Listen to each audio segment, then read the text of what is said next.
আলোটা হঠাৎ করে মানে চিট চিট চিট চিট আওয়াজ করতে করতে নিভে গেল। ওরা নাকি দেখেছে রাতে তোকে জড়িয়ে ধরে একজন শুয়েছে, একটা ছেলে। এদিকে কি মানে বিশ্রী দেখতে ছেলেটা, মানে ও মানে মানুষ হতেই পারে না। হঠাৎ করে আমাকে বললো যে কাঁধে এটা কিসের দাগ। দেখলাম যে কাঁধের কিছুটা জায়গায় না পুরো বেগুনি হয়ে আছে, মানে অনেকটা কালশিটে পড়ার মতো। আয়নার দিকে তাকিয়ে দেখলাম আমার থেকে কিছুটা পেছনে একটা ছেলে দাঁড়িয়ে। ওরও না সারা গায়ে বিভিন্ন জায়গায় পেন হতো আর কালো কালো দাগ হয়ে থাকতো। ও কিছুতেই বুঝতে পারতো না এগুলো কিসের দাগ। ওর সাথে আরো কিছু মানে ফিজিক্যাল টর্চারও হয়েছিল ওখানে।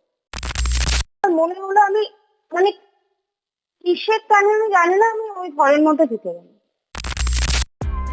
প্রথমেই আজকে জানিয়ে রাখতে চাই যে আজকের ঘটনাটি যিনি শেয়ার করেছেন তিনি নাম প্রকাশে অনিচ্ছুক এবং যে ঘটনাটি এই কল রেকর্ডিংয়ে বলা হয়েছে তা যেমনই ভয়ানক বলা চলে ততটাই দুঃখজনক। যেখানে পড়াশোনায় একটি অত্যন্ত মেধাবী ছাত্র একটি মেয়েকে ভালোবেসে ফেলে এবং ঘটনাচক্রে সেই মেয়েটির বাড়ির থেকে তাদের বিয়েতে রাজি না হওয়ায় ছেলেটি আত্মহত্যা করার পথ বেছে নেয়। তারপরের ঘটনাগুলি শুনতে অবশ্যই আজকে আপনাদের এই পডকাস্টটি পুরো শুনতে হবে। আমি অর্পণ আছি আপনাদের সাথে। আপনি শুনছেন টেরর এফএম। আপনি যদি আমাদের চ্যানেলে নতুন হন তাহলে অবশ্যই আমাদের চ্যানেলকে সাবস্ক্রাইব করে ফেলবেন। আর আজকের ঘটনা আপনাদের কেমন লাগলো তা কমেন্ট করে জানাতে একদমই ভুলবেন না। আর আপনিও যদি নিজের জীবনের ঘটনা আমাদের সাথে শেয়ার করতে চান তাহলে আমাদের নিচে ডেসক্রিপশন বক্সে হোয়াটসঅ্যাপ নাম্বারের লিঙ্ক, ইনস্টাগ্রাম প্রোফাইলের লিঙ্ক এবং ফেসবুক প্রোফাইলের লিঙ্ক দিয়ে দেওয়া আছে। সরাসরি যোগাযোগ করে ফেলতে পারেন। আর বেশি দেরি করব না, শুরু করছি আজকের এই টেরিফাইং একটি call recording. Tune in and turn up the fear. This is Terror FM. Hello, কেমন আছেন আপনি? এই ভালোই আছে বলছে। আচ্ছা, আমার তো আপনার সাথে বোধহয় ফেসবুকে কথা হয়েছিল এবং ফেসবুকেই আপনার সাথে আলাপ, এবং সেখানেই আমি জানতে পেরেছিলাম যে আপনার জীবনে একটা বড় একটা সাংঘাতিক একটা ভৌতিক ঘর বলা চলে বা প্যারানর্মাল বলা চলে একটা অভিজ্ঞতা রয়েছে। আমি আজকে জানতে চাইবো যে আপনার যে ঘটনাটা হয়েছিল সেই ঘটনাটার সূত্রপাত কিভাবে হয়েছিল এবং সেটা কতটা ভয়াবহ পরিণতি নিয়েছিল, সেটা যদি আমার সাথে বা আমার শ্রোতা বন্ধুদের সাথে যদি শেয়ার করেন একটু ডিটেলসে। অবশ্যই।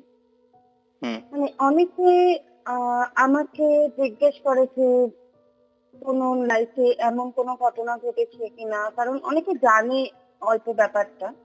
তো আচ্ছা। গল্প বল, অনেকে বলে গল্প বল, কিন্তু এটা না ঠিক গল্প নয়। এটা আমার জীবনে ঘটে যাওয়া একটা চরমতম সত্যি ঘটনা, যেটা আমি মানে আজ পর্যন্ত বলতে পারিনি বা কোনোদিনও পারবো কিনা তাও আমি জানি না। আচ্ছা। যাই হোক, আমার হোম টাউন জলপাইগুড়ি, একটা ছোট শহর, তার কাছাকাছি। আমি ছোট থেকে ওখানেই মানুষ হয়েছি বাড়ির লোকের সঙ্গে। আচ্ছা। তো স্কুলও বাড়ির কাছে ছিল, মানে ছোট থেকে আমি বাড়ির থেকে খুব একটা বাইরের দিকে আমি যাইনি। কিন্তু এই ভূতের গল্প বা প্যারানর্মাল যে কোনো জিনিসের ওপর না ছোট থেকেই একটা মানে আমার একটা মানে ব্যাপারটা এরকম ছিল যে আমি শুনে আমার খুব হাসি পেত। মানে আমি কিছুতেই বিশ্বাস করতে পারতাম না যে এমন কিছু এক্সিস্টেন্স থাকতে পারে। মানে আচ্ছা। আমার ভয়ও লাগতো না ছোটবেলায়।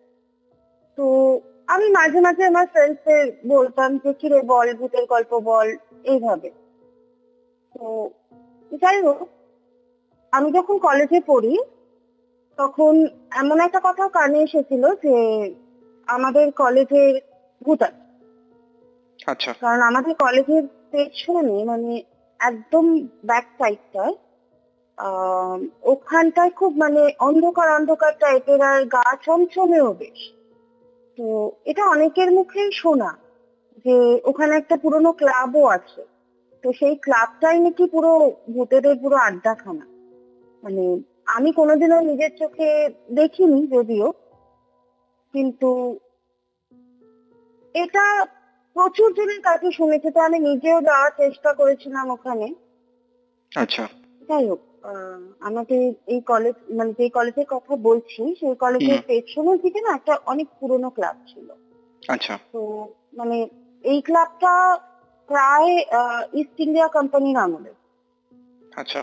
তো ওখান থেকে যখন দু একবার গেছি, গাটা একটু ছমছম করেছে ঠিকই, মানে একটা ইরি একটা ভাব থাকে না, অ্যাটমসফিয়ারটা একটু ভারী ভারী মনে হয় যে সামথিং ইজ দেয়ার, এরকম মনে হয়েছে। কিন্তু আমি সেইভাবে কিছু দেখিনি।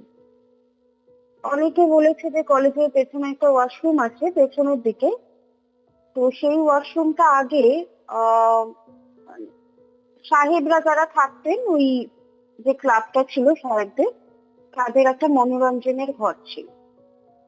তো সেখানে নাচ গান এমন কিছু হতো, আর সেই ঘরে একজন নর্তকীকে পুড়িয়ে মারা হয়েছিল। আর অনেক কলেজ স্টুডেন্টের মুখে শোনা যে তারা ওখানে বেশ একটা পোড়া পোড়া পচা পচা একটা গন্ধ পেত। অনেকেই মাথা ঘুরে যেত, ভয় পেত।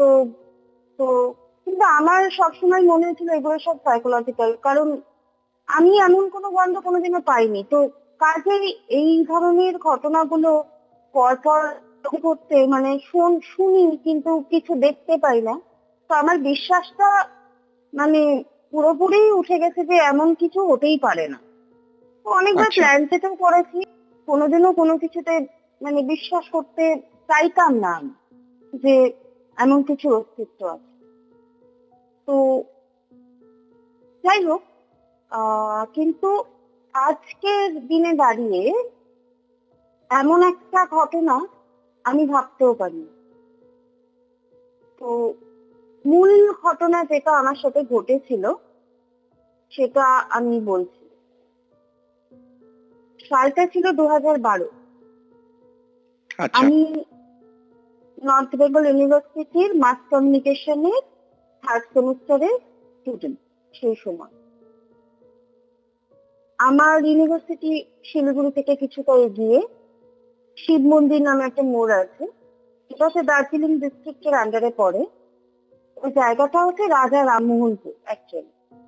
তো ওই শিব মন্দিরের পাশ দিয়ে আমি ইউনিভার্সিটি চলে যেতে পারতাম। আর জলপাইগুড়িতে থেকে ইউনিভার্সিটিতে মানে আমার যাতায়াতের সময় লাগতো এই ঘন্টা দেড়েকের কাছাকাছি। তো আমি যদি আমার খুব তাড়া না থাকতো তাহলে আমি ওই ইউনিভার্সিটি মানে থেকে শিব মন্দির থেকে হেঁটেই যাতায়াত করতাম, মানে আমি যেই পিজিতে থাকতাম। তো আমি এবার মূল ঘটনায় যেটা মেইন ইম্পর্টেন্ট জিনিস সেটা হচ্ছে আমার পিজি। সেই পিজিটাতেই যত রকমের ঘটনার সূত্রপাত। তো কি রকম? হ্যাঁ, আমার পিজির নাম ছিল, আমার পিজিটা বললাম যে শিব মন্দির মোড়টা, তার থেকে খুব একটা দূর ছিল না, হেঁটেই যাতায়াত করা যেত। আর পিজি থেকে ইউনিভার্সিটি ডিস্টেন্স খুব একটা ছিল না। তো আমি যেই পিজিতে থাকতাম সেই পিজির নাম ছিল শান্তিনীড়। আচ্ছা। পিজিটা একটা 3 তলা বাড়ি ছিল, আর বাড়িটার সামনে একটা ওভাল শেপের একটা গেট, আর গেটের উপর না অনেক মানি প্ল্যান্টের মতন একটা গাছ ছিল। মানে ব্যাপারটা খুব মানে আলো আঁধারি ছিল, মানে পিজিটার ভেতরের দিকটা। আর গেট দিয়ে ঢুকেই একটা ওপেন এরিয়া, যেটাকে আমরা উঠোন বলি। তারপরেই বারান্দার গ্রিল শুরু হয়। আর বারান্দাটা খুব একটা বড় না, বারান্দার বাদিক দিয়ে উঠে গেছে সিঁড়ি। ওই সিঁড়ি দিয়ে উঠে যে পিজির যে মালিক ছিলেন ওনাদের ঘর। আর তার উপরে ছিল মানে টিনের শেড দেওয়া ছিল, একটা ছাদ ছিল। ওই ছাদেই রান্নাঘর ছিল, আর আমাদের খাবারের ব্যবস্থা সেখানেই ছিল। আর রান্নাঘরের পাশেই ছিল প্রিয়াঙ্কা দি নামে একজন ছিলেন, তার একটা রুম, ছোট্ট একটা রুম। আচ্ছা। উনি হচ্ছে আমাদের পিজি কেয়ারটেকার, মানে মেড বলা যায়, মানে ঘর ঝাড়া মোছা সমস্ত কিছু উনি করতেন। তো এবার আসছি বারান্দার ডান দিকটা, মানে রাইট সাইড। সেদিকে একটা ছোট্ট রুম। তো সেখানে আমার একটা ফ্রেন্ড থাকতো, তার নাম ছিল মিষ্টি। তো আমার সাথে মানে একই ডিপার্টমেন্টের আমরা স্টুডেন্ট ছিলাম। তো আমরা দুজন প্রথমে ওই একই ঘরে থাকা শুরু করেছিলাম। তো পরে আমি চেঞ্জ করি, সেই প্রসঙ্গে আমি যাচ্ছি। তো ওই যে আমি যেই রুমটায় থাকা শুরু করলাম মিষ্টির সাথে, তো সেখান দিয়ে ঢুকে একটা কমন রুম ছিল। তো ওখানে আমরা গ্রুপ স্টাডি করতাম। আর ডিস্টেন্স এডুকেশনের মেয়েরা যখন মানে এক্সাম দিতে আসতো, তখন ওরা কিছু দিনের জন্য ওখানে ভাড়া থাকতো। আর কমন রুমের ভেতর দিয়ে গিয়েছিল কমন বাথরুম আর দুটো ছোট ছোট রুম ছিল মুখোমুখি। আচ্ছা। এবার বারান্দার সোজাসুজি আরো একটা রুম ছিল, আর ওই রুমটা সব চাইতে বড়। আর আশ্চর্যের বিষয় হলো ওই রুমটা বেশিরভাগ ফাঁকাই থাকতো। তো আমি প্রথম থেকে ঠিক করেছিলাম যে আমি মিষ্টির সাথেই রুমটা শেয়ার করব, আর সেটাই করেছিলাম। যেহেতু একটা চেনা একজন থাকলে থাকতেও সুবিধা হয়, পড়তেও সুবিধা হয়। একটা সে যাই কমফোর্টেবল হোক, অ্যাম্বিয়েন্স তৈরি হয়ে যায়। রাইট। তো পিজিটা না একটু গলির ভেতরের দিকে ছিল, কাজে ওখানে খুব বেশি স্টুডেন্ট থাকতো সেটা নয়। আমরা ভালোই ছিলাম, আমরা নিজেদের মতো করে কিন্তু একটা আনন্দ করতাম। আর পিজির যে ওনার আঙ্কেল আন্টি, ওনারাও খুব মিশুকে ছিলেন।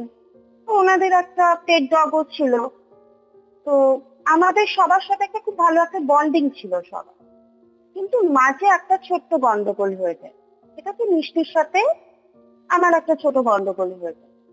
আচ্ছা। তো সেই বিষয়ে আমি যাচ্ছি না। তো ওর সাথে গন্ডগোলের পরে মানে আমি যখন মানে অ্যাকচুয়ালি আমি তখন ছিলাম না যখন এই সমস্ত বিষয় ঘটেছিল। তো কাজেই ফিরে আসার পর কাকু কাকিমা আমাকে রীতিমতো মানে মুখ ভার হয়েছিল। তো আমার নামে কিছু ব্লেম এসেছিল বা সামথিং, যাই হোক। তো আচ্ছা। সমস্ত কিছুর পরে মানে আমরা ডিসাইড করলাম, মানে আমি ডিসাইড করলাম যে আমি ওই রুমটায় আমি থাকবো না। আর আঙ্কেল আন্টিও তাই বলেছিলেন, মানে কাকু কাকিমা তাই বলেছিলেন যে তুই আর ওই রুমে থাকিস না, তুই অন্য কোনো একটা রুমে শিফট কর। তো আমাকে ওনারা দোতলায় ওনাদের রুমের পাশে একটা রুম দিয়েছিলেন, কিন্তু আমি সেটাই থাকতে চাইনি, আমি নিজের থেকেই থাকতে চাইনি। কারণ আমার বরাবরই নজর ছিল ওই বারান্দার যে সোজাসুজি বড় রুমটা সেই দিকে। কারণ ওটার সাথে আমার মানে একটা আমার খুব একটা পছন্দের জিনিস ছিল, সেটাতে একাক বারান্দা ছিল। আমার খুব ভালো লাগে বারান্দা। তো আচ্ছা। এবার আঙ্কেল আন্টি আমাকে বললেন ওটাই থাকবি, এত বড় রুমে একা থাকার কি দরকার, খুব ভালো লাগবে। তখন আমি বললাম যে না, আমার একটু প্রাইভেসি পছন্দ। তাছাড়া আমি ওখানে থাকলে পড়াশোনা ভালো করে কনসেন্ট্রেট করতে পারবো। তা ওনারা বললেন ঠিক আছে, যা ভালো বুঝিস।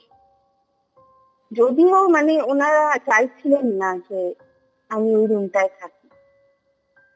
তো কোনো মতে ওনাদের আমি রাজি করিয়ে ওই রুমে জিনিসপত্র শিফট করে নিই। আমাদের না প্রত্যেকটা রুমেই মানে ওই পিজির প্রত্যেকটা রুমেই প্রায় দুটো করেই এন্ট্রান্স ছিল।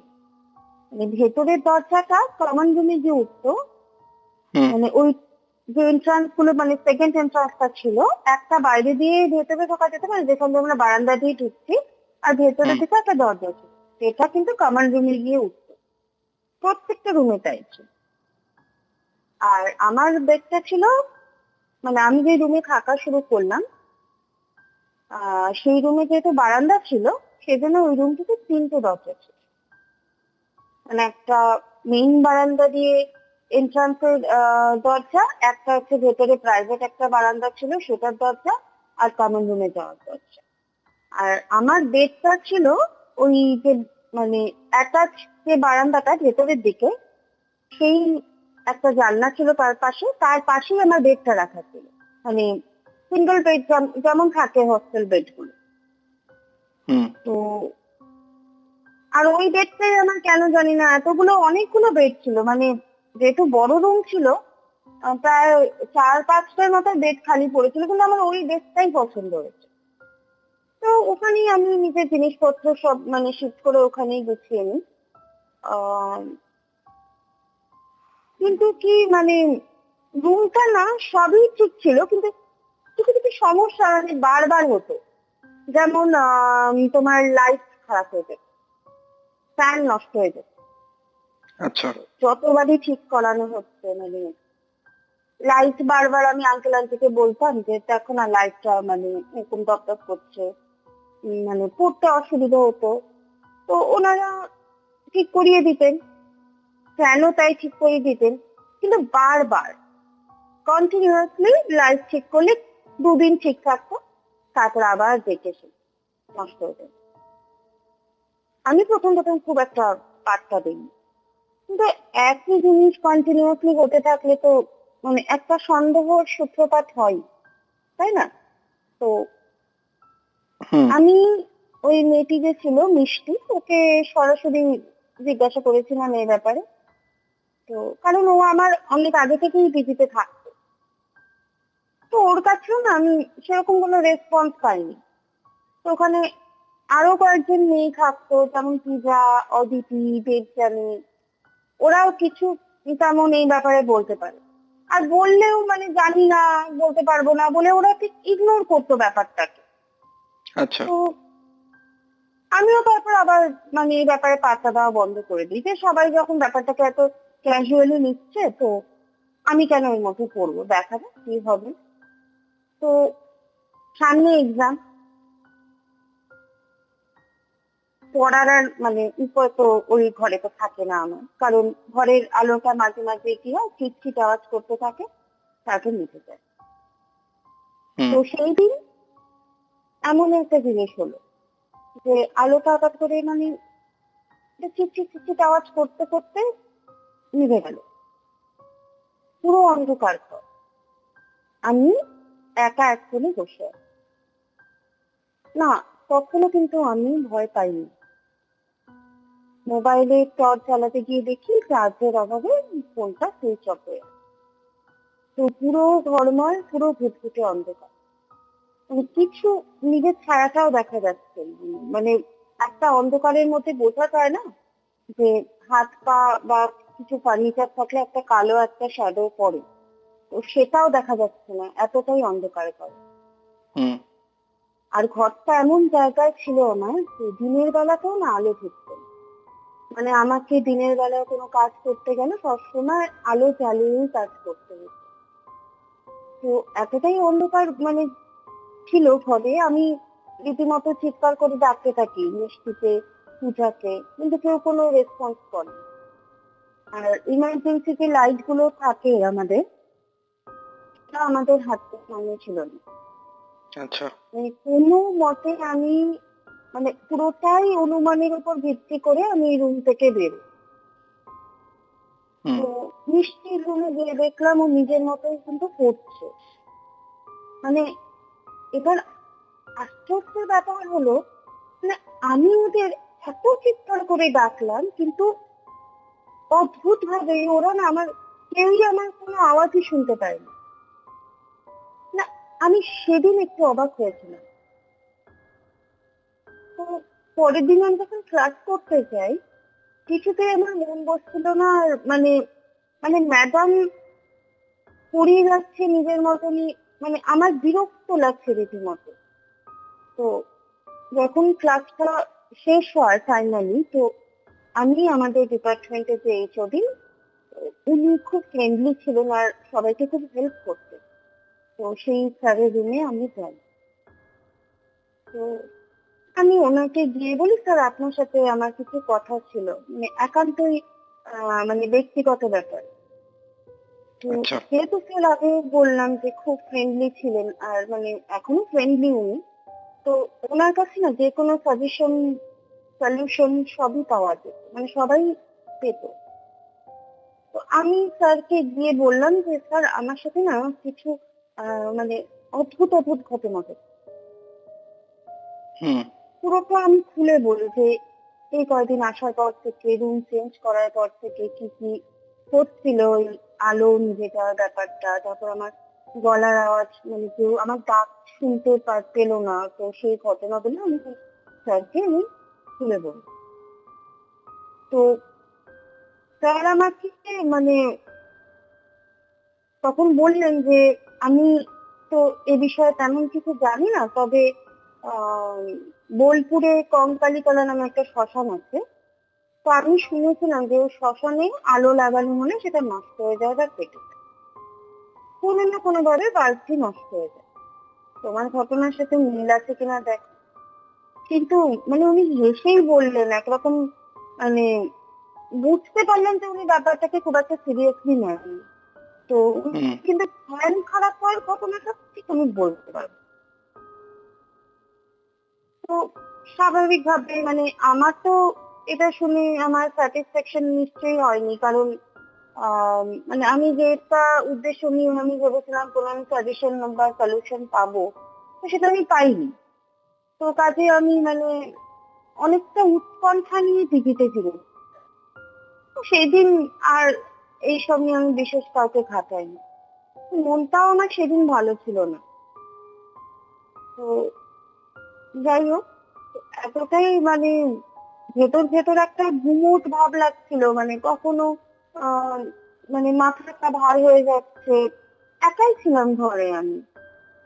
তো হুম এদিকে শীত জায়গায় শিলিগুড়িতে বা জলপাইগুড়িতে ঠান্ডাটা বেশি পড়ে। তো সেই সময়টা মানে কখনো কখনো আমার গরমও লাগে, মানে এরকম মানে আমি এতটাই প্যানিক হয়েছিলাম সেই দিন। তো আচ্ছা আমার অনেক বন্ধু বান্ধব ছিল, আমি যাদেরকে ফোন করে এমনি কথা বলতাম, বা কমন ফ্রেন্ডের ছোটবেলার বন্ধুদের সাথে রাতে কনফারেন্সে কথা বলতাম। তো তাদের সাথে কথা বলতে বলতে আমি ঘটনাটা তাদেরকে শেয়ারও করি সেদিন। তো হুম মানে তারাও একটু মানে কেউ কেউ বিশ্বাস করে, কেউ কেউ অবাক হয়। তো এবার আমি তো একটু আগে বললাম যে আমার গরম লাগছিল, মানে তখনও মানে শীত শীত পড়েছে, মানে বেশ ভালোই একটা ঠান্ডা, মানে একটা জাম্পার লাগতো বাইরে বেরোনো। তো হুম ওরা সবাই হাসাহাসি করছে যে এই ঠান্ডার মধ্যে আমার কি করে গরম লাগতে পারে। হঠাৎ করে আমার আবার প্রচন্ড ঠান্ডা লাগা শুরু করলো, রীতিমতো মানে হাত পা কাঁপছে, মানে ঠক ঠক করে কাঁপছে আমি সেই সময়টা। তো এবার মানে আমি উঠে বসে তখন মানে নিজেই ভাবছি যে আমার সাথে এগুলো কি হচ্ছে, একটা সময় গরম লাগছে, এক সময় ঠান্ডা লাগছে, মাথা ভার লাগছে, সব সময় মনে হচ্ছে ঘরের মধ্যে আরো কেউ আছে, বা মানে someone is looking at me, মানে কেউ মানে বাজে ভাবে আমার দিকে তাকিয়ে আছে। তো আর ফোনটাও না মানে যতবার ওদেরকে আমি কল করে কনফারেন্স করার চেষ্টা করছি, মানে একটা সার্টেন টাইমের পর থেকে ফোনটাও কেটে যাচ্ছে, বারবার নেটওয়ার্ক প্রবলেম হওয়ার মানে স্টার্ট হয়েছে। আর সেই সময়ই ওই ফ্যানটা কি করলো, মানে ফোন মানে ঘট ঘট ঘট ঘট ঘট ঘট একটা শব্দ করতে করতে ফ্যানটা থেমে গেল। আচ্ছা তো তখন রাত হবে 2:30, বন্ধ কিন্তু ফ্যানটা কিন্তু বন্ধ। হুম তখন ওই বন্ধ ফ্যানটাই মানে আস্তে আস্তে ভাইব্রেট করছিল, মানে দুলতে থাকলো আস্তে আস্তে। তো আমি প্রথমে ভেবেছিলাম অনেক সময় মানে রাস্তা দিয়ে ওই ট্রাক গেলে বা ভারী কোনো গাড়ি গেলে অনেক সময় শব্দ হয়, মানে সরি শব্দ হয় না, মানে ভাইব্রেশন হয়, কেঁপে ওঠে অনেক সময়। হুম তো আমি ভেবেছিলাম সেটাই হয়তো হয়েছে।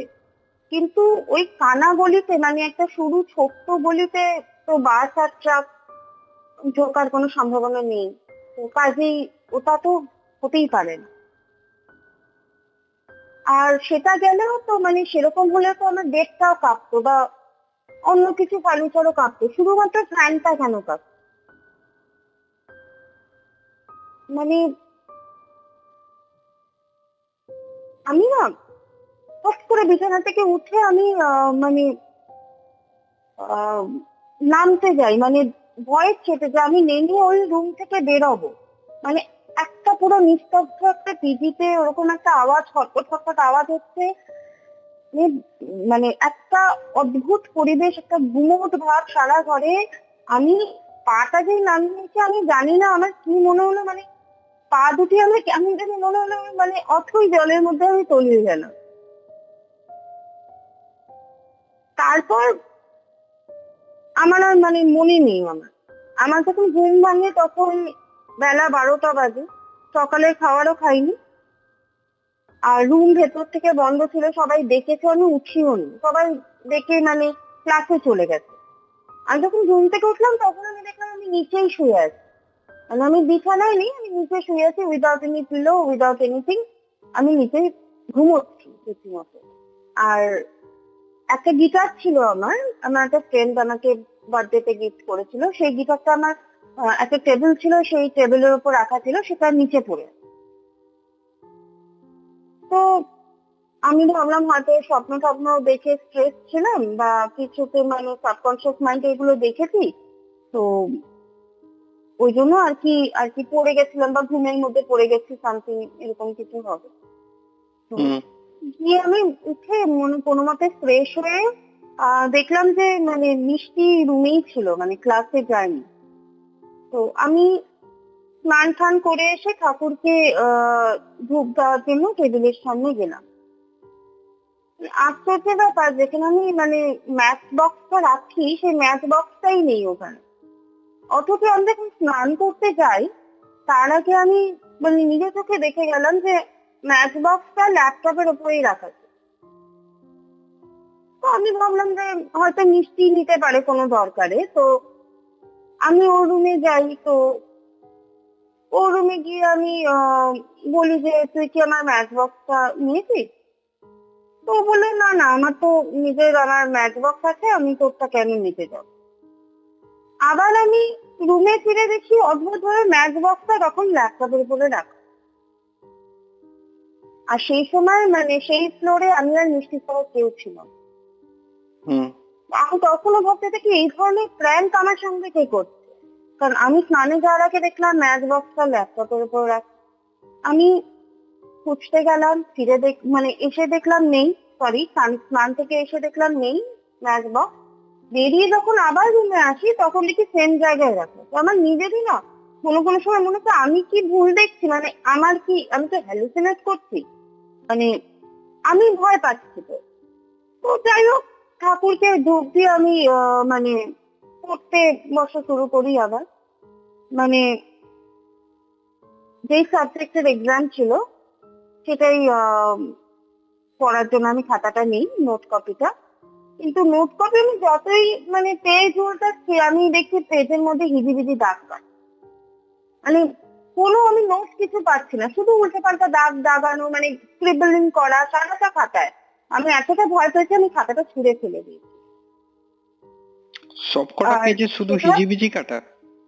হ্যাঁ, কোনো নোটস নেই খাতায়, হিজিবিজি কাটা সারা খাতাটা।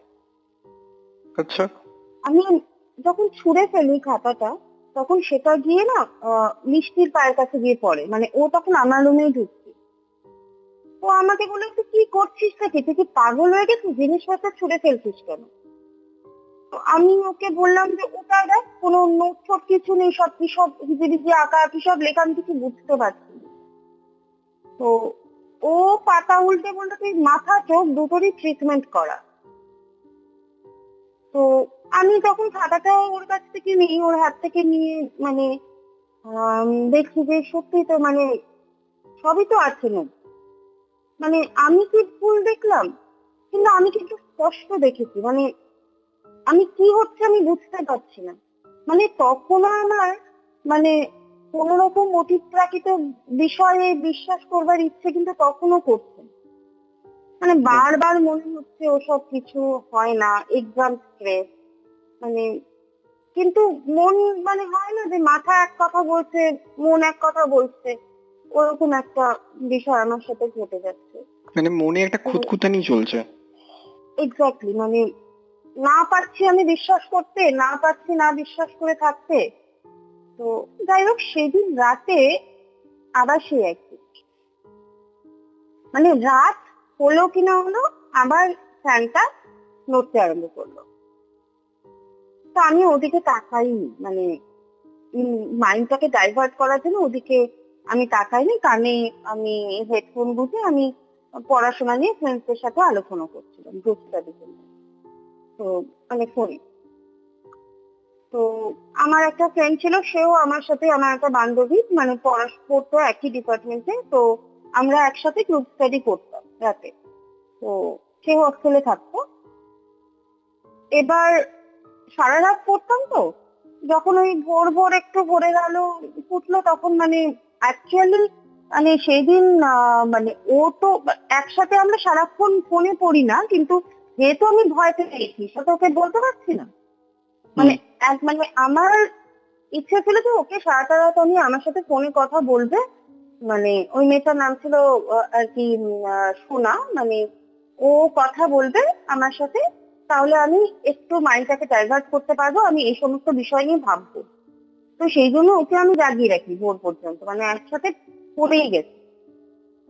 তো যাই হোক, ভোরের আলো ফুটলে কখন একটু ঘুম ঘুম পায় আমার, তখন একটু ফোনটা রেখে আমি ঘুমিয়ে। তো রাতের পর রাত না এই মানে একই ঘটনা ঘটে যাচ্ছে আমার সাথে। মানে রাত হলেই আর কি ওই ফ্যান দোলা শুরু করে, একটা গা ভারী ভারী একটা ভাব। তারপর কখন আমি ঘুমিয়ে পড়ি আমি বুঝতেও পারি না। তো একই ঘটনা ঘটছে আমার সাথে দিনের পর দিন, রাতের পর রাত। আর এবার কি হয়েছে, মানে ডিস্টেন্স এডুকেশনের মেয়েরা এসে কমন রুমটা সবাই মানে ওরা তখন ভাড়া নিয়ে, আর এত চিৎকার করে পড়তো যে আমার কিছুতেই পড়ার মন বসতো। তো ওখানেই একটা মেয়ে ছিল, মেয়েটার নাম ছিল রূপা। তো ও আমাকে হঠাৎ করে বললো যে দিদি আমি আজকে তোমার রুমে থাকবো, এতজনের মাঝে আমি ঠিক পড়তে পারছি না। তো আমার রুমে তো অনেকগুলো বেড, আমার আপত্তি থাকার কিছুই নেই। তো আমি বললাম যে ঠিক আছে, কোনো অসুবিধা নেই, তুই থাকতে পারিস। তো রূপা মেয়েটি আমার উল্টো দিকে বেডটা বসে পড়তে আরম্ভ করলো, আমিও পড়ছিলাম। এবার সেই দিন আমার পড়তে পড়তে চোখটা লেগে গেছে, আমি টেরও পাইনি আর কি। ঘুম ভাঙলে আমি দেখছি সকাল 8টা বাজে, আর ওই মেয়েটি নেই, বেডে নেই, মানে রুমেই নেই। তো আমি রুমের বাইরে বেরিয়ে দেখলাম যে কতগুলো মেয়ে ওই রূপাকে ঘিরে বেশ একটা মানে জটলা পাচ্ছে, মানে কোনো একটা গুরুতর ইম্পর্টেন্ট কিছু ওদের আলোচনা হচ্ছে। আচ্ছা। আমাকে দেখি না সবাই চুপ করে গেল। তো আমি ওইসব কিছু না বেরিয়ে এলি কেন। ও বললো আমাকে, না বাবা আমি তোমার রুমে থাকবো না, পাগল নাকি, আমি আর নেই। বাবারে কি কাণ্ড। তো এসব বলে না মানে ও ওখান থেকে চলে গেল, আর কেউ কিছু আমাকে বলছে না। তো এমন সময় মিষ্টি নামে মেয়েটি তো আমার মানে হাতটা থেকে টেনে ও আমাকেও রুমে ঢোকাল। ও আমাকে বলছে কি রে, ওরা কি বলছে এসব কথা। আমি কেন, কি বলছে? বলছে ওরা নাকি দেখেছে রাতে তোকে জড়িয়ে ধরে একজন ছিঁড়েছে, একটা ছেলে। আমি না আকাশ থেকে কিন্তু অসম্ভব, ছেলে কোথা থেকে আসবে, মানে পুরো মিথ্যে বলছে। আর আমার রুমের দরজা ভেতর থেকে বন্ধ, বাইরের গেটে তালা দেওয়া, কাকু কাকিমার কাছে চাবি, ছেলে কোথা থেকে ঢুকবে আমার রুমে? আর আমি কেনই বা আমি পিজিতে এরকম করে, আমার কোনো মানে ইন্টেনশনই তো নেই আমার, আর সম্ভব না এটা। তো ওরা মানে কি করছে, ওরা নিশ্চয়ই মিথ্যে কথা বলছে বা ওদের মাথা খারাপ হয়ে গেছে। তো আমি না রুমে ঢুকে মানে অদ্ভুত ভাবে নিজের বেডটার আশেপাশে না ভালো করে দেখলাম যে বেডের নিচে কেউ আছে, থাকে না এরকম একটা যে এটা আবার সম্ভব নাকি, না অবাক কাণ্ড। মানে আমার মাথাটা তখন গরম হয়ে গেছে, মানে আমি রূপাকে দেখে আমি ওকে চেপে ধরেছি। আমি তো রীতিমতো ভাবছিলাম ওকে মানে বলবো যে তুই কেন উল্টো পাল্টা কথা এই সমস্ত বলছিস, যেটা সম্ভব না সেটা কেন বলছিস। তো ও আমাকে বলছে দিদি কি মানে বিশ্রী দেখতে ছেলেটা, মানে ও মানে মানুষ হতেই পারে না। আমি না অবাক ওর কথা শুনে যে কি বলছিস তুই এসব, মানুষ হতে পারে না মানে? তখন বলছি ঠোঁট দুটো কুচকুচে কালো, পুরো গায়ের রংটা ফ্যাকাশে, গায়ে রক্ত শূন্য হয়ে গেলে যেমন লাগে ঠিক সেরকম ওর গায়ের রং, মানে ঠিক ওরকম মানে অদ্ভুত টাইপের ছেলেটা দেখতে। আমি তোমাকে ডাকতেই আমার মানে দিকে ধেয়ে আসতে গেছিল, আমি তখন পালিয়ে গেছি।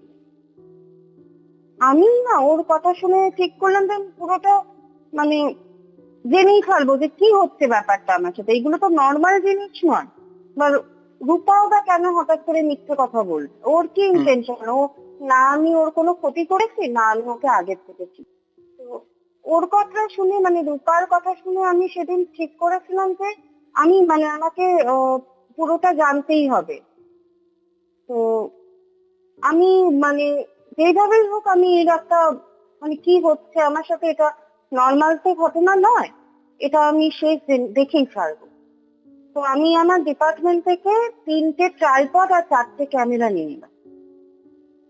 আচ্ছা। রুমের 3 দিকে 3টে ট্রাইপড সেট করলাম, আর একটা ক্যামেরা আমি মানে ফ্যানের দিকে মানে সেট করলাম, আর বাকি যে 2টো ক্যামেরা ছিল তার মধ্যে একটা আমার বেডে আর অন্যটা দরজার দিকে। আমি একটা ক্যামেরা কি করেছিলাম, অন করে হাতে রেখেছিলাম, মানে ফ্যানটার দিকে তাক করে। আচ্ছা।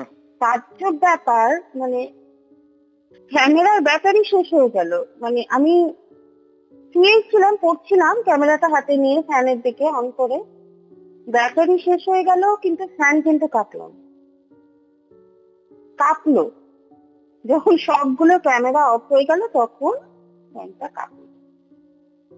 আচ্ছা। এইবার আমি সত্যি প্রচন্ড ভয়। আর যথারীতি আঙ্কেলের লাগানো যে নতুন লাইটটা ছিল সেটা অফ হয়ে গেল। হুম। এখনো যে আমি কথাটা বলছি আমার গায়ে কাটা দিচ্ছে, মানে আমার দুষ্প্রান্ত হয়। আমি তখন বেড থেকে নেমে না দরজার দিকে ছুটে গেল, আর কিছুতেই দরজা খুলতে পারছি না। মানে সারাটা ঘরে কালো পুরো জমাট বাঁধা অন্ধকার, আর আমার কানে অসংখ্য অসংখ্য মানুষের চিৎকার, এই ধর ধর, নামা, আসতে, দেখিস পড়ে যাবে, সোজা করে ধর, এরকম অসংখ্য মানুষের চিৎকার। আমি স্পষ্ট বুঝতে পারলাম কেউ আমার হাত ধরে আমাকে টেনে নিয়ে গেল। আমি বিছানায় শুয়ে পড়লাম, আমার চোখ দুটো লেগে গেল। মানে আমি আর কিছুতেই তাকিয়ে থাকতে পারলাম না। তো ঘুম ভাঙলো দেখুন তখন সকাল 10টা বাজে। পেটে প্রচন্ড খিদে, মানে আমি ব্রাশ না করেই উপরে খেতে চলে গিয়েছিলাম। তো মানে কাকিমা তখন দেখলাম যে চাউমিন বানিয়েছেন, মানে এতটাই খিদে পেয়েছে আমি দুবার, আমি নর্মালি আমি মানে কম খাই, সেখানে আমি দুবার চেয়ে চেয়ে খেয়েছি। তো আমাকে বলছে যে মানে কাকিমুনি বলছে যে কি ব্যাপার মামুনি, তোকে এমন দেখাচ্ছে কেন, শরীর ঠিক আছে তো? আমি বললাম হ্যাঁ ঠিক আছে বলে প্লেটটা ধুয়ে আমি নিচে নেমে এলাম। আমি ডিসিশন নিলাম যে আমি ডাক্তারের কাছে যাবো, আমি সাইকিয়াট্রিস্টের কাছে যাব, আর আমার মানে এসব কি হচ্ছে আমার সাথে, আমার একটা চেক আপ করাতেই হবে। আমি গেলাম, উনি ওষুধও দিলেন কিন্তু কোনো লাভ হলো না। তো আমার পাশের রুমে একটা নতুন মেয়ে ছিল, তো মেয়েটার নাম অন্বেষা। আচ্ছা। ও স্টুডেন্ট ছিল না, ও স্টুডেন্ট ছিল না, ও ছিল এয়ারক্রাফট মেইনটেনেন্স ইঞ্জিনিয়ার। যেহেতু পাশেই বাগডোগরা এয়ারপোর্ট, ও ওখানেই চাকরি করতো, আর ওর সাথে না আমার বেশ ভালোই বন্ধুত্ব হয়ে গেল। আচ্ছা। ওকে আমি সমস্ত ঘটনা আমি খুলে বললাম। তো ওর ও বললো তোর খুব স্ট্রেস হচ্ছে, তোর মানে অ্যাংজাইটি হচ্ছে, তুই না কোনো ভালো একটা স্পাতে গিয়ে তুই একটু মানে সুইডিশ থাই মাসাজ এগুলো করা যায়, অ্যান্টি স্ট্রেস একটা মাসাজ করা যায়, এগুলো করা, তুই কিন্তু মানে রিলিফ পেতে পারিস, মানে তোর মাইন্ডটা ডাইভার্ট হবে, তোর একটা মাইন্ডফুলনেস হবে, তো ভালো লাগবে তোর। তো আমাকে এটা বললো যে আমি মানে যেহেতু ওর দিদিরও মানে বড় স্পা আছে বম্বেতে, তো ও আর কি হেড শোল্ডার মাসাজও করতে পারে। তো তো সেটা আমাকে মাথা টিপে দিচ্ছিল পেছনে বসে। তো হঠাৎ করে আমাকে বললো যে কাঁধে এটা কিসের দাগ। তো পেছনের দিকে ছিল যেহেতু সেজন্য আমার এটা মানে চোখে পড়েনি, যদিও মানে কাঁধটা একটু ব্যথা ছিল। আমি ভেবেছিলাম হয়তো জয়েন্ট পেইন হচ্ছে বা শোয়ার বেকায়দায় হচ্ছে। তো ও মোবাইলে মানে আমাকে ফটো তুলে দেখালো। ফটোটা আমার কাছে কিছুদিন আগে পর্যন্ত ছিল, মানে আমি আর শেষ পর্যন্ত রাখতে না পেরে আমি ডিলিট করে দিয়েছি। মানে দেখলেও আমার ভয় ভয় লাগতো। মানে দেখলাম যে কারের কিছুটা জায়গায় না পুরো বেগুনি হয়ে আছে, মানে অনেকটা কালশিটে পড়ার মতো। আমি আচ্ছা। বললাম আমি তো জানি না। মানে আমি না আরো ঘাবড়ে যেতে শুরু করলাম।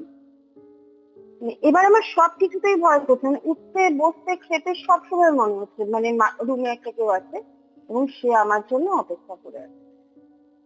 তো আমি বাজার থেকে দুটো এমার্জেন্সি লাইটও কিনে আনলাম, সবসময় মানে চার্জ দিয়ে হাতের কাছে রাখতাম, যেহেতু লাইট ওখানে খারাপ হয়ে যায়। তো কিন্তু এই পিজি মানে ডিসিশনে নিয়েছিলাম যে এই পিজিতে তো থাকার কোনো প্রশ্নই ওঠে না। কিন্তু আশেপাশে মানে একটা মিড স্টেশনের মধ্যে কোনো পিজি ওভাবে পাওয়া যায় না, সব পিজি ফুল। আর যেই পিজি গুলো আছে ওগুলো অনেক দূর, মানে এখানেই থাকতে হয়েছিল তখন আমি। কিন্তু মানে আমার করার ছিল না, মানে ভয়ে আমি জানলাটাও খুলতাম না। মানে আমি বেশি মানে যেই অ্যাটাচ বারান্দাটা ছিল আমি ফিল করতাম যে ওই জানালার কাছে না বারান্দায় নিশ্চয়ই কেউ দাঁড়িয়ে আছে। মানে সারা রাত জেগে থাকতাম, সকালে ঘুমোতাম। মানে আমার ডিপার্টমেন্টাল যে ক্লাস ছিল সেখানে আমার যাওয়াও অনেক কমে গেছে। তো আমি মিষ্টির কাছে নোট জোগাড় করে করে পড়তাম। মানে তখন আমাদের প্র্যাকটিক্যাল ক্লাস চলছে, মানে তাই যতই কষ্ট হোক না কেন আমার মানে যেতেই হবে। তো মানে যদিও ওই বাড়ি থেকে যত কম মানে যত দূরে থাকা যায় ততই আমার জন্য মঙ্গল ছিল।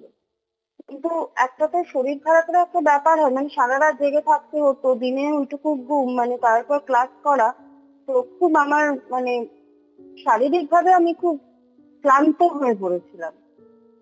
তো সেই দিন আমাদের না ফিল্ম স্টাডিজ পেপারে প্র্যাকটিক্যাল ছিল। তো আমাদের শুটিং করতে হতো, মানে বিভিন্ন ডকুমেন্টারি শুট করতে হতো। তো ওখানেই পাশে বালাসন নদী আছে, সেখানে গিয়েছিলাম শুটিং করতে। তো ফিরতে ফিরতে মোটামুটি ধরো সন্ধে হয়ে গেছে।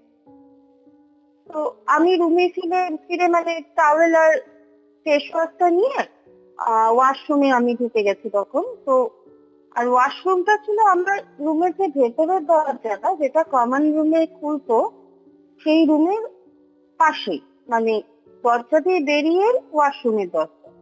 আর ওয়াশরুমটা অনেকটা বড় ছিল। হুম। সেই দরজা ডান দিকে বেসিন ছিল, আর তার উপরে ছোট্ট একটা আয়না লাগানো। দরজা বন্ধ করে দরজার হুকে আমি টাওয়েলটা টাঙিয়ে রেখেছি। তো মুখে ফেস ওয়াশ লাগাচ্ছিলাম। তো বেসিনের কলটা খুলে মুখে জলের ঝাপটা দিচ্ছিলাম। তো আমি শুনেছিলাম যে আত্মা বা ভূতের রিফ্লেকশন কখনোই আসে না, কিন্তু এই ধারণাটাই না আমার পুরোপুরি চেঞ্জ হয়ে গেল যখন আমি আয়নার দিকে তাকিয়ে দেখলাম আমার থেকে কিছুটা পিছনে একটা ছেলে দাঁড়িয়ে, পরনে সাদা ও ফর্মাল শার্টের মতো না ছোট্ট ছোট্ট সুতোর কাজ করা, মানে হুম। ফর্মাল ব্ল্যাক প্যান্টে মানে শার্টটা ইন করা ছিল। মানে প্রচন্ড ফর্সা, চাপদারি। আমার স্পষ্ট মনে আছে চোখের মনিটি মানে কটা, মানে ঠিক বেড়ালের চোখের মনি যেমন হয় সেরকম। আচ্ছা। আমার সমস্ত মানে মাথা থেকে পুরো শীত ধরা দিয়ে না পুরো একটা ঠান্ডা স্রোত নেমে গেছিল তখন।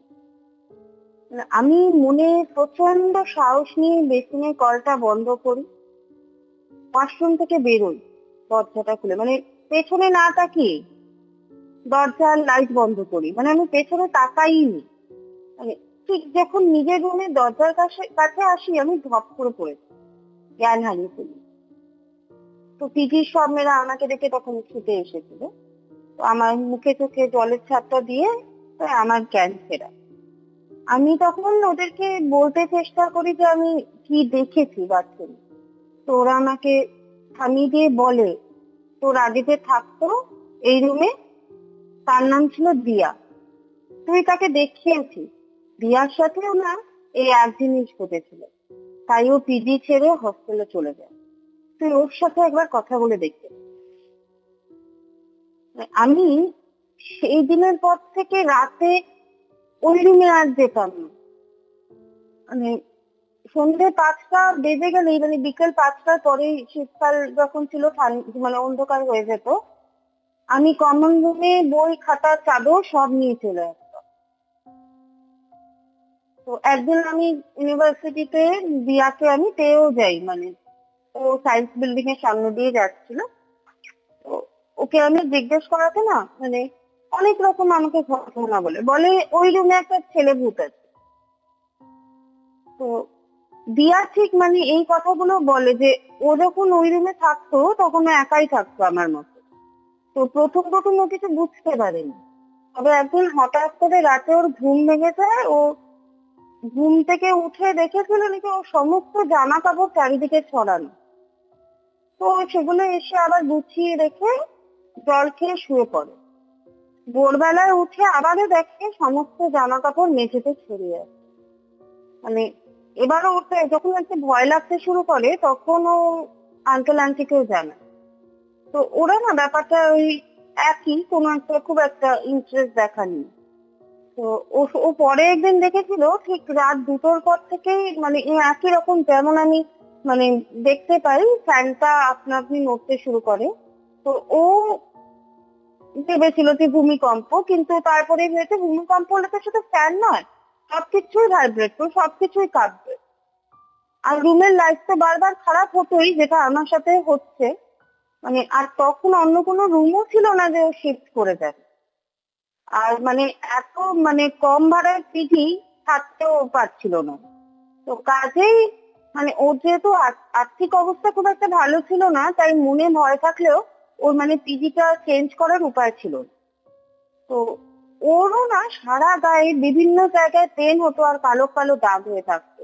ও কিছুতেই বুঝতে পারতো না এগুলো কিসের দাগ।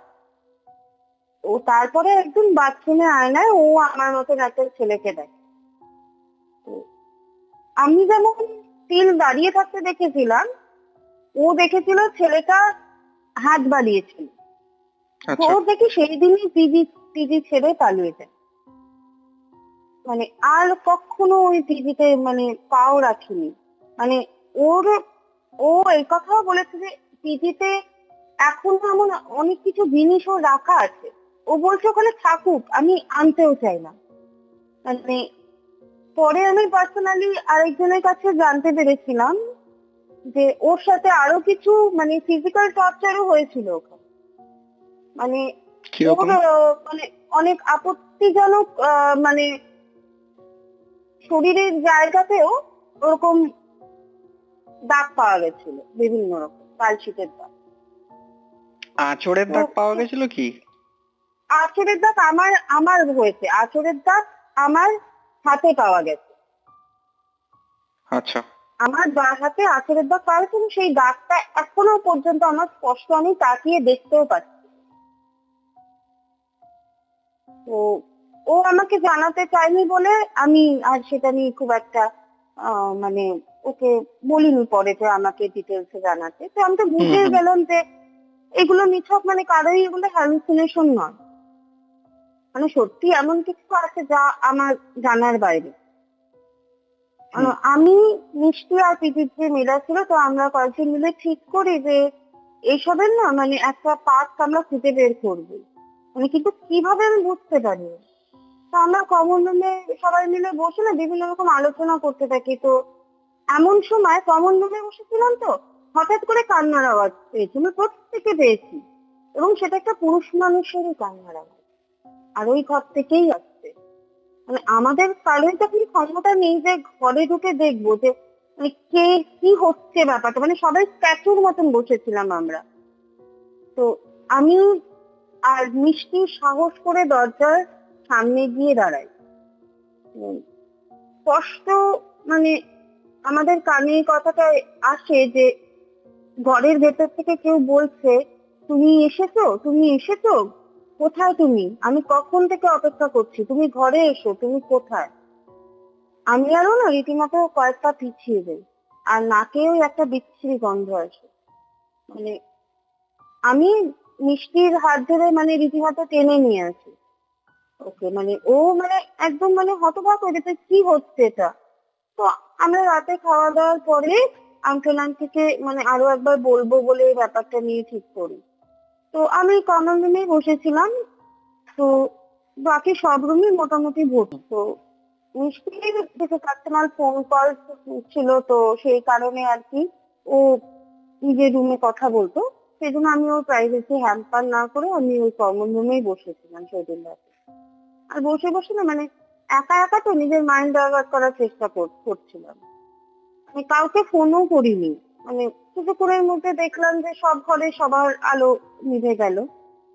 তো আর কমন রুমের আলোটাও না কেমন কেমন একটা নিভু নিভু লাগছিল, মানে কেমন একটা মানে গ্লুমি গ্লুমি ভাব থাকে না, মানে আবছা ডিম আবছা হয়ে ভাব গেছিল, লাগে। তাই তো? হ্যাঁ, টিমটিমে আলো। হুম। আর সারা ঘরে একটা না গুমোট ভাব। তখন বাজে ঘড়ির কাঁটা রাত 2টো। আমি ঘরের এক কোণে একটা চেয়ারে বসে আছি। আমি শুনতে পাচ্ছি ফ্যান দোলার ক্যাট ক্যাট ক্যাট ক্যাট শব্দ। আমি কিন্তু সন্দেহটা এটাই করেছিলাম যে নিশ্চয়ই ওই ঘরে কেউ ফাঁসি দিয়েছে। আমি ওয়াশরুমে মানে যাওয়ার জন্য তখন উঠে দাঁড়ালাম। ওই ঘরটি যখন আমাকে ক্রস করি, মানে ওই ঘরটি ক্রস করে তো আমাকে ওয়াশরুমে যেতে হয়, বিশ্বাস করতে পারবে না, তখন আমার মনে হলো আমি মানে কিসের টানে আমি জানি না, আমি ওই ঘরের মধ্যে ঢুকে গেলাম।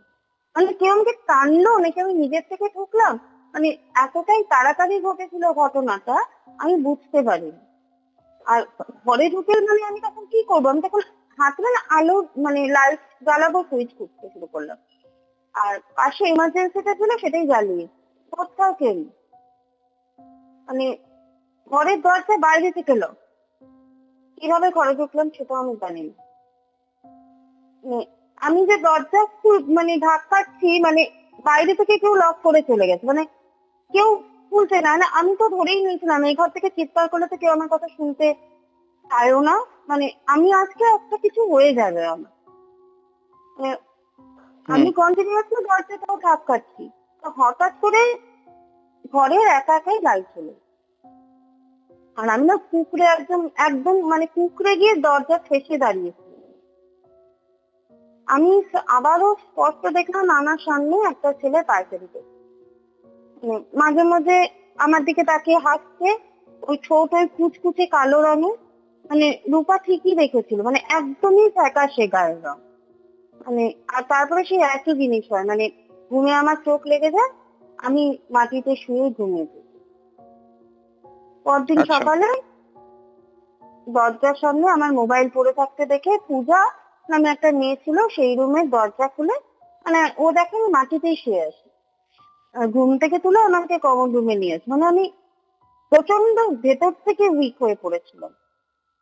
বাকিদের ওরা ডেকে তোলে, তো ওরা তখন ওরা মানে ওরাও বলছে, মানে তুই ঠিক বলছিস তো, তুই নিজে থেকে ওই রুমে যাসনি, তুই সত্যি কাউকে রেখেছিস।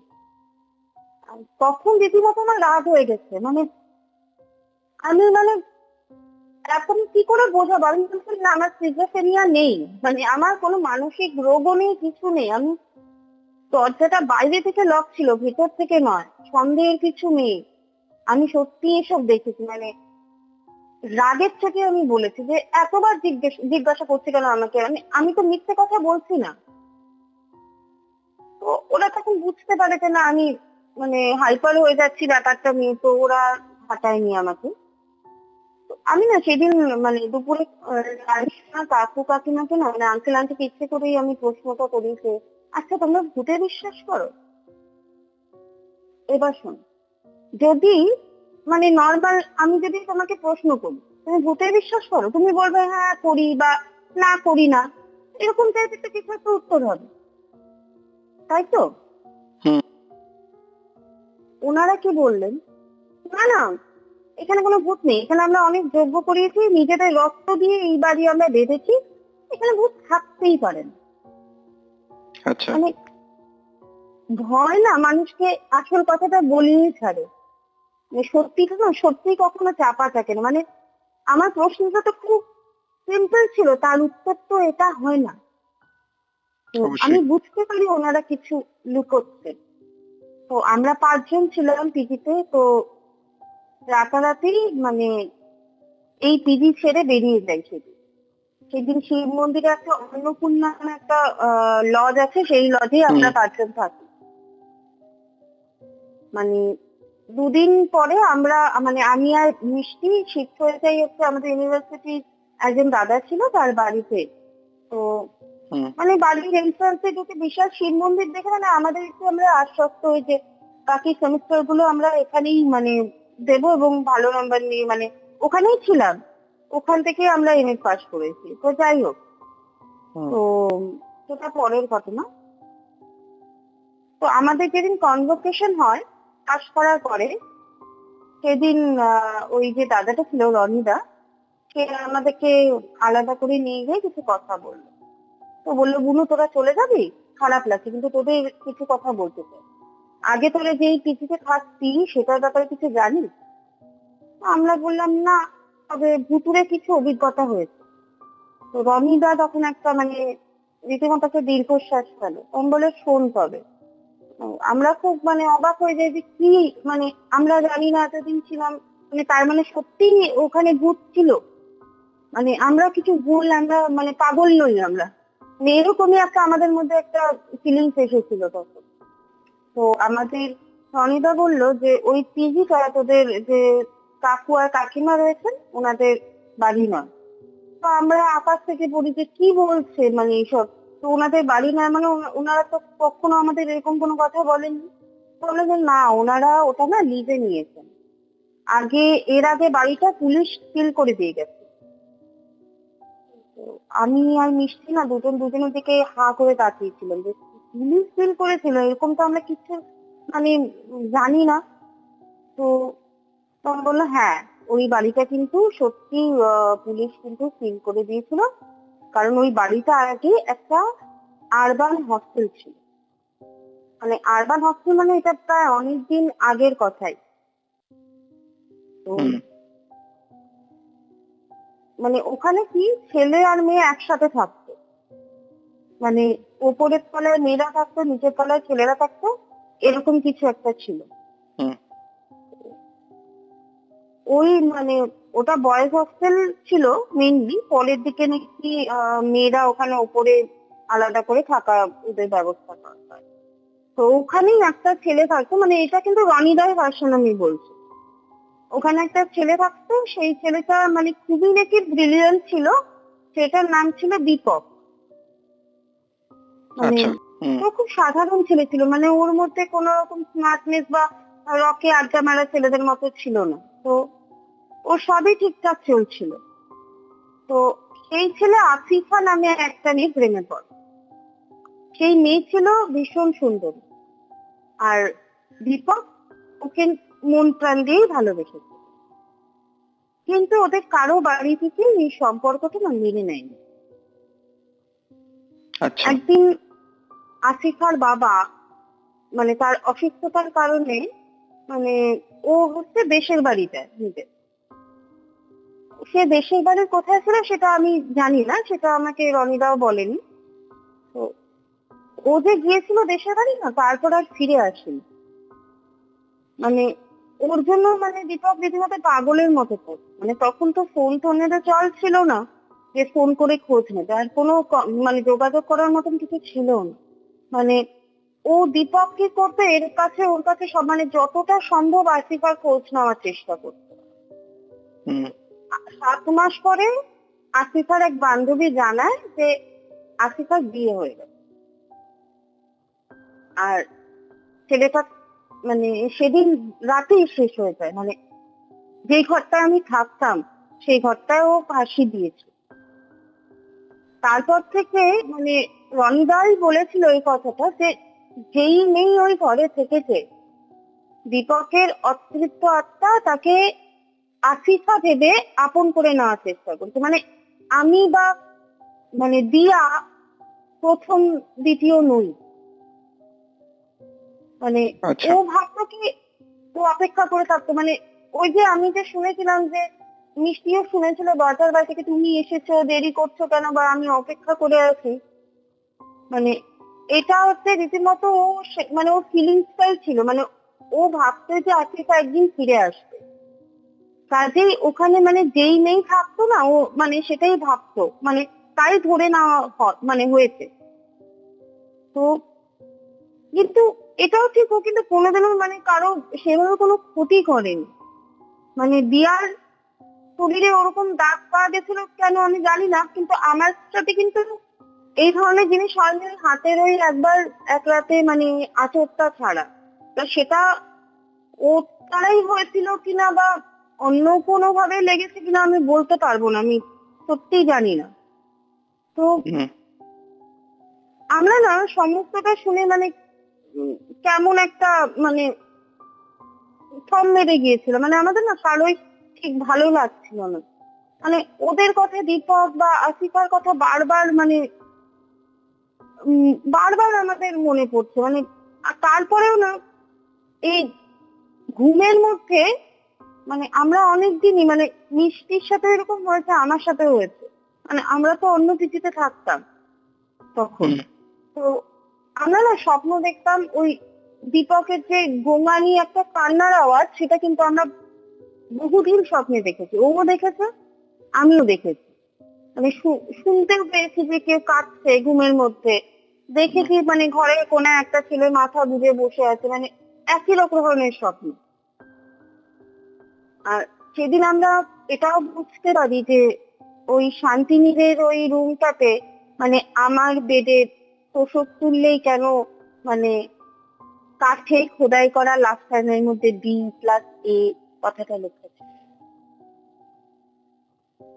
সেটা নিয়ে আর আমরা কোনোদিনও ঘাটাইনি, কারণ ঘটনাটা এতটাই ইমোশনাল ছিল না, হুম। মানে এই ফিলিংসটা ঠিক মানে বলে বোঝানোর মতন, মানে আমি ঠিক বলে বোঝাতে পারবো না যে আমরা মানে এখনো যে বলছি না, মানে প্রত্যেকটা মুহূর্ত সেই সময়কার মানে আমার সামনে মানে পুরো ভেসে উঠছে, আমি ফিল করতে পারছি যে এক একটা রাত, এক একটা দিন আমার ওই পিজিতে কেমন ভাবে কেটেছে। ওই ছেলেটার মুখ আমি কোনোদিনও ভুলতে পারবো কিনা আমার মানে আমি জানি না। তবে হ্যাঁ, আমি তারপর কিন্তু ওই পিজি ছেড়ে দেওয়ার পর বা ইউনিভার্সিটি ছেড়ে চলে আসার পর এমন কোনো ঘটনা, কোনো স্বপ্ন আমি দেখিনি, মানে আমার এরকম কোনো অভিজ্ঞতা আর হয়নি। তো আমি বহু বছর পরে আবার ওই বাগডোগরা এয়ারপোর্ট থেকে একবার মানে ফেরার সময় গাড়ি থামিয়ে ওই গলিটায় ঢুকেছিলাম শিব মন্দিরে, যেখানে পিজিটা ছিল। হুম। মানে কিছুটা দূর এগিয়ে আমার মনে হলো যে ওই তো ওটাই তো দীপকের শান্তি নেই, মানে ঠিক এরকমই আমার ফিলিংস হয়েছিল। মানে কেউ ছিল না কিন্তু বাড়িটায়, মানে শুধু দেখতে পেলাম যে মানে বারান্দার সামনে মানে কতগুলো শুধু শুকনো পাতা পড়ে আছে, এবং তখন ওখানে দাঁড়িয়ে আমার ঠিক এই অনুভূতিটাই হয়েছিল যে হয়তো দীপক নামে ছেলেটা মানে নির্জনে এখনো কাঁদে, ওই ঘরটাতেই কাঁদে, শুধু মানে ওর কান্নাটা আর কেউ শুনতে পারে। এটাই ছিল আমার জীবনের একটা অদ্ভুত এবং ইমোশনাল একটা ঘটনা বলতে পারা যায়। ঘটনাটা যেরকম ভাবে স্টার্ট হয়েছিল আমি ভেবেছিলাম কোনো হরিফাইং দিকে যাবে, বাট এটা এন্ডিংটা খুবই একটা টাচিং টাইপের হলো, একদম মানে খুবই হার্ট টাচিং। তো যাই হোক, তো আজকের মতো রেকর্ডিংটা এখানেই শেষ করছি। ঠিক আছে, ভালো থাকবেন দিদি, নমস্কার। আপনি এটাই ছিল আজকের পডকাস্ট। এই রকমই আরও পডকাস্ট শুনতে এই ভিডিওটির শেষে স্ক্রিনের উপরে আসা বাঁ দিকের বা ডান দিকের ভিডিওটি ক্লিক করুন। আর আমাদের চ্যানেলে আসা আরও লেটেস্ট আপডেট পেতে স্ক্রিনের নিচে আসা বেল নোটিফিকেশনটি অবশ্যই ক্লিক করুন। তো এখনকার মতো এখানেই শেষ করছি, ফিরে আসবো আরও কিছু ইন্টারেস্টিং ঘটনা নিয়ে। Till then, tune in and turn up the fear. This is Terror FM.